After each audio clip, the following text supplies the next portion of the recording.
आप सभी लोगों का बड़ा ही सौभाग्य है कि आज आपके उकाथू ग्राम में रुद्र महायज्ञ होने जा रहा है।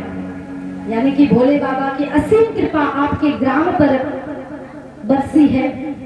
जो श्रावण महीने के पास, अभी श्रावण महीना लग जाएगा, तो श्रावण महीने के नजदीक श्रावण महीने में आप जब जाओगे तो रुद्र महायज्ञ के साथ में आप होंगे। कितना बड़ा आपका सौभाग्य है। जो रुद्र महायज्ञ करते हैं उनकी जो अकाल मृत्यु है कभी भी होती नहीं है। देखिए, मृत्यु से तो हर कोई डरता है कि नहीं? लेकिन भोले बाबा की जिस पर कृपा हो जाए तो डरने की कोई बात नहीं है। और रुद्र महायज्ञ ये वो यज्ञ है जो आपके जो मृत्यु का जो भय है उसे दूर करता है। श्रावण महीने में, आषाढ़ महीने में आप रुद्र महायज्ञ करने जा रहे हो, बड़ा ही सौभाग्य है आपका। और वैसे भी आज जो सत्संग की सरिता आपके ग्राम में बह रही है, ये हर किसी के सौभाग्य में संभव नहीं है, ये हर किसी को प्राप्त नहीं है। इस दुनिया में कई लोग हैं लेकिन अपने अपने काम कर रहे हैं। कोई कथा सुन रहा है, बहुत कम लोग जिन पर भगवान की कृपा हुई हो वो हमारे और आपके लिए लिखा, हमारे इस मनुष्य तन के लिए लिखा। दुर्लभो मानसो देहो देहि नाम क्षणभंगुरं तत्रापि दुर्लभं मन्ये वैकुंठं प्रियदर्शनम्। दुर्लभ है ये देह, ये मनुष्य की देह, ये लिखा भागवत महापुराण में।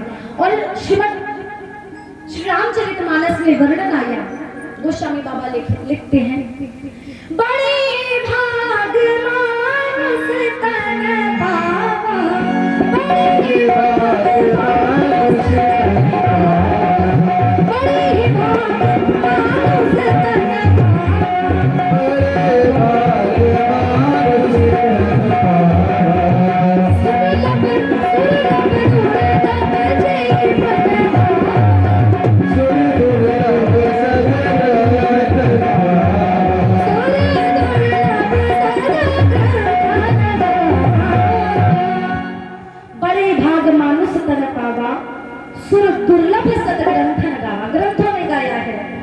ने गाया है। ऐसा ये मनुष्य का शरीर है। अच्छा, ये भी तो लिख सकते थे कि बड़े भाग हाथी तन पावा, बड़े भाग भैंसा तन पावा, लेकिन क्यों लिखा कि बड़े भाग मानुष तन पावा?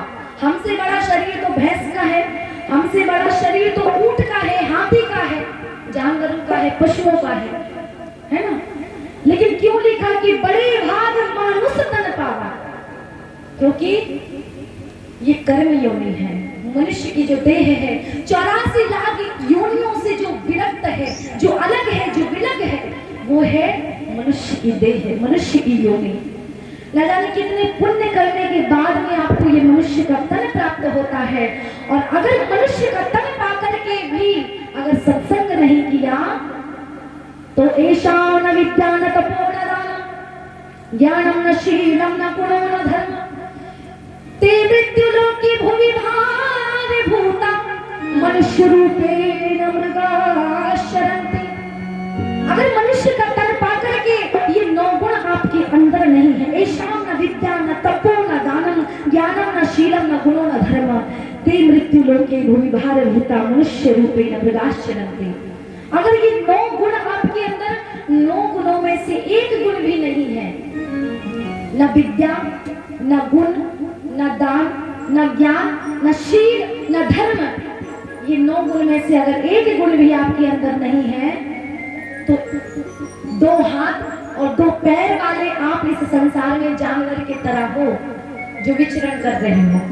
तो फिर आपसे अच्छे तो वो मनुष्य, वो जानवर हैं। आप कथा में सुनोगे और सुना भी होगा कि मनुष्य योनि पाकर के कई लोग उद्धार नहीं कर पाते हैं। पुनरपि जननम पुनरपि मरणम, फिरते रहते हैं, संसार भव रोग में पड़े रहते हैं। और कथाओं में आपने श्रवण किया होगा कि कई पशुओं ने जानवरों की देह पाकर के भी भगवान को प्राप्त कर लिया। आगे चल के वर्णन आता है। सबसे सुंदर ये देह है। तो देह पाकर के भजन करना चाहिए। गोस्वामी बाबा कहते हैं देह धरे को यह फल भाई कि भजिए राम सब काम बिहारी। देह धरे को यह फल भाई भजिए राम सब काम बिहारी। यह फल भाई भजिए राम सब काम बिहारी। देह धरे को यह फल भाई कि भजिए राम सब काम बिहारी। सर्वप्रथम मंगलाचरण करते हैं, क्योंकि मौसम ऐसा चल रहा है कि बीच में ही हो सकता है कि कथा बंद करनी पड़े। तो जैसा कि नियम है, प्रथम दिवस में आज के जो महात्म्य है, महात्म्य का दिवस, आज मंगलाचरण हो जाना चाहिए। तो सर्वप्रथम श्री वेदम व्यास जी महाराज के चरणों में वंदन करते हुए श्री वेदम व्यास जी महाराज ने सर्वप्रथम मंगलाचरण किया और उसमें सर्वप्रथम सच्चिदानंद भगवान की स्तुति की। 3 मंगलाचरण किए। कितने मंगलाचरण? 3 किए। अब मंगलाचरण का मतलब क्या है? what is the definition of मंगलाचरण? मंगलाचरण की परिभाषा, व्याख्या क्या है? अगर आपसे कोई पूछे कि मंगलाचरण मतलब क्या, तो मंगलाचरण का जब संधि विच्छेद करें व्याकरण के अनुसार, तो मंगलाचरण की जब संधि विच्छेद करते हैं तो क्या निकलता है?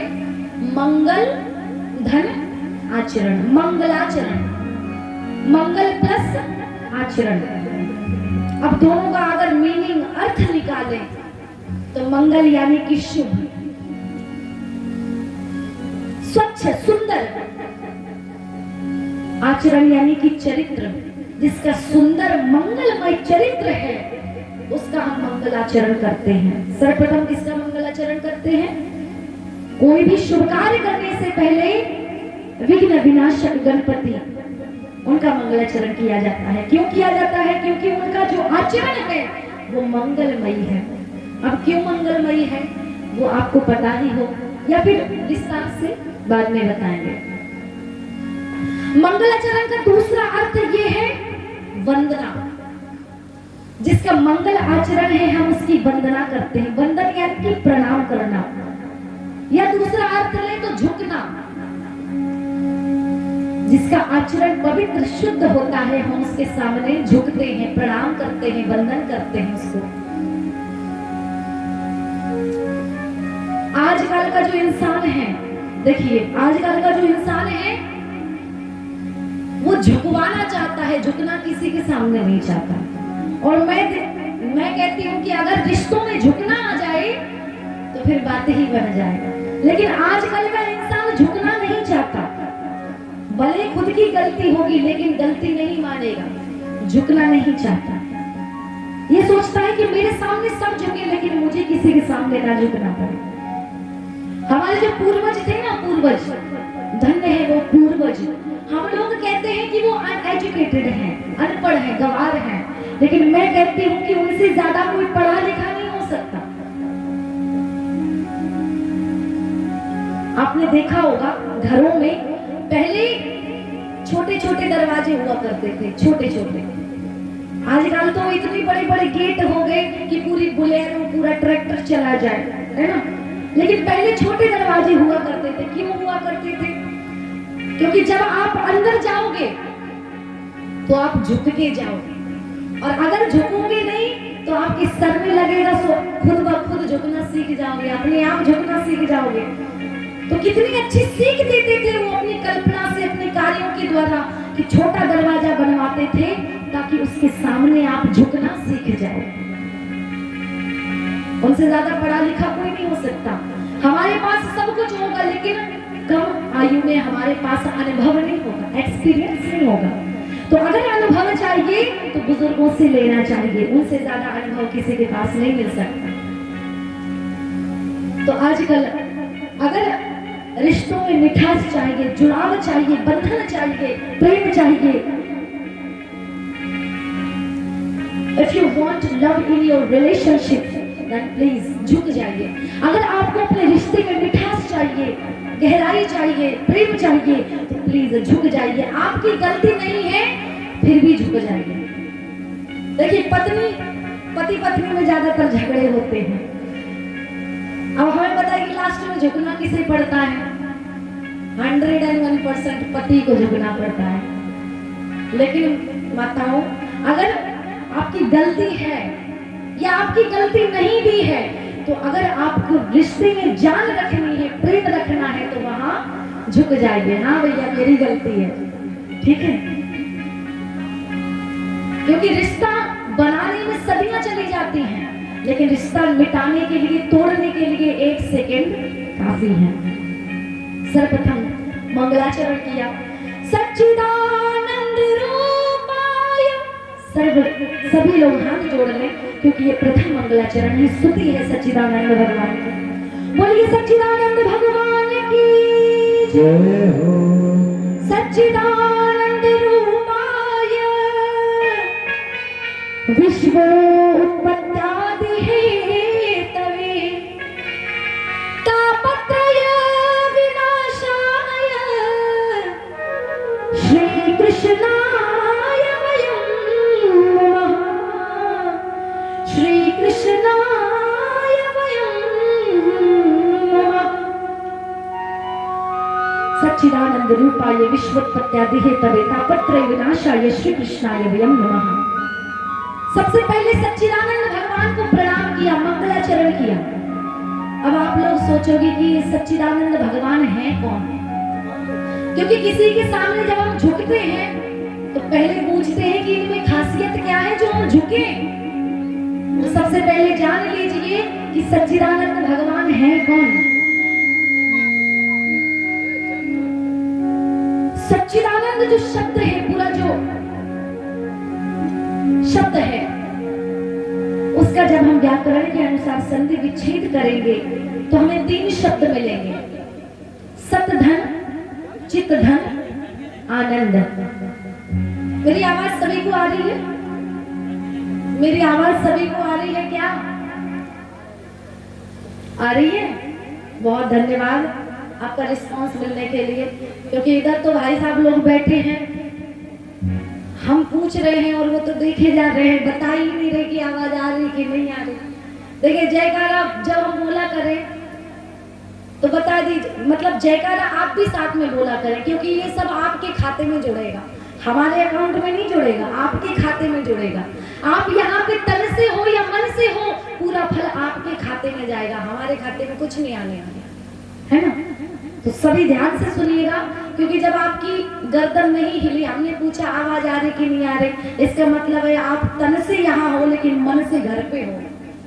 कितनी रात हो गई, थोड़ी देर पहले देखो तो महाराज ने 7 बजे का समय दिया था, 10 बजा ले, है ना? ये सब मत सोचो, ये पहला दिन है इसलिए थोड़ी बहुत देर हो जाती है। सच्चिदानंद भगवान जब संधि विच्छेद करेंगे कुछ 3 शब्द मिलेंगे, सत धन, चित धन, आनंद। अब सबसे पहले सत्य का अर्थ क्या है? अगर आपसे पूछा जाए कि सत्य क्या है, what is the definition of सत्य, सत्य की परिभाषा क्या है, सत्य की व्याख्या क्या है? अगर आपसे पूछा जाए कि सत्य क्या है, अच्छा मैं एक बच्चे से पूछूं, बेटा what mean by elephant? Elephant मतलब क्या होता है? नहीं जानते? एलिफेंट मतलब हाथी, गज, गजानन। एलिफेंट मतलब हाथी। देखो बच्चों ने बता दिया कि एलिफेंट मतलब होता है दीदी हाथी। अब हम आपसे पूछ रहे, क्योंकि ये तो हो गया बच्चों का सवाल, अब हम आपसे पूछ रहे कि सत्य की परिभाषा क्या है, सत्य क्या है? अगर आपसे पूछा जाए कि सत्य क्या है तो क्या बताओगे? संत कहते हैं, गोस्वामी बाबा कहते हैं कि सत्य वही जो विनशे नाही। सत्य क्या है? सत्य वही जो विनशे नहीं। सत्य वही है जिसका कभी विनाश ना हो। हम हुए, आप हुए, ये संसार हुआ, ये सत्य है क्या? हम और आप सत्य है क्या? सत्य वही जिसका कभी विनाश ना हो, और हम और आप टेम्परेरी हैं, परमानेंट नहीं है। यहाँ पे कुछ समय के लिए आए हैं, जैसे कि किराए से नहीं क्या किसी घर में रहते, इसी प्रकार से इस घर में हम किराए से रह रहे हैं कुछ समय के लिए। उसके बाद में ये शरीर जो है वो पंच तत्वों में विलीन हो जाएगा, असत्य हो जाएगा। कहने का तात्पर्य ये है कि हम और आप सभी इस संसार मिथ्या है। तो सत्य क्या है? ब्रह्म सत्यम जगत मिथ्या। केवल एक ब्रह्म परमात्मा सत्य है और बाकी का जो संसार है, जगत है, वो झूठ है, मिथ्या है। क्योंकि हम और आपका एक न एक दिन विनाश होगा, संसार का विनाश होगा, लय होगा। इसलिए हम और आप सत्य नहीं है, परमात्मा केवल सत्य है। कवि लिखते हैं, संत लिखते हैं कि सत्य क्या है। बड़ी सुंदर रचना आई, 2 लाइन गुनगुनाएंगे। ईश्वर सत्य है, सत्य ही शिव है, शिव ही सुंदर है। जागो उठकर देखो, जीवन जो तुझागर है। सत्यम शिवम सुंदरम